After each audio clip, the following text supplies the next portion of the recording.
క్రీస్తుగాట చేరువచ్చిన క్రైస్తవ సంఘ విశ్వాసులు, దైవజనులు అందరూ కూడా శుభములు తెలుపుకుంటూ ఇటీవల జరిగిన ఘోర హత్య దాన్ని ఖండిస్తూ యావత్ అంబేద్కర్ కోనసీమ జిల్లా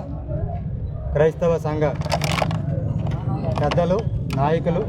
విశ్వాసులందరూ కూడా ముక్త కంఠంతో దీన్ని ఖండిస్తూ ఈ విషయంలో న్యాయం జరగాలని కలెక్టరేట్ దగ్గరికి రావడం జరిగింది. నిజంగా దైవజనులు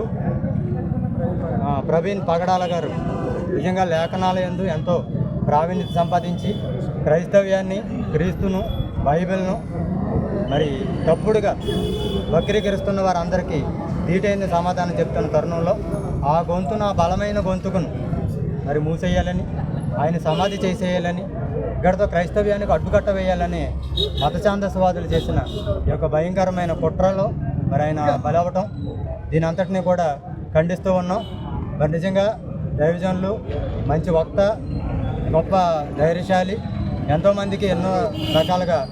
సామాజిక సేవలు చేసిన గొప్ప మంచి మనసున్న వ్యక్తి, ఎంతోమందికి ఉద్యోగాలు కల్పించిన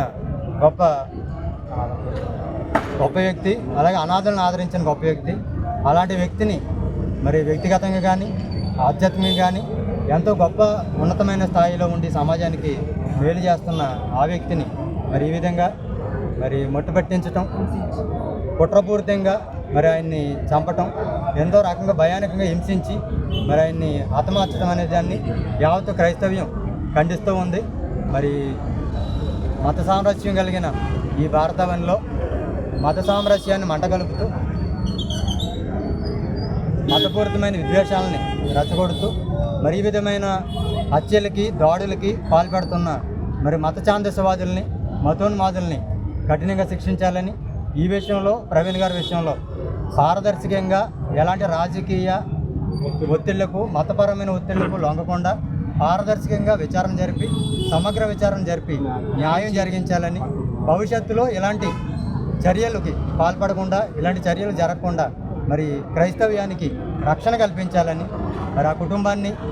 ఈ దేవుడు ఆదరణను, వాదనను అనుగ్రహించాలని క్రైస్తవులందరూ సముఖ్యంగా ఇలాంటి ఐక్యత ముందు కొనసాగాలని మనస్ఫూర్తిగా కోరుకుంటూ అందరికీ కూడా వందనాలు తెలుపుతున్నాను.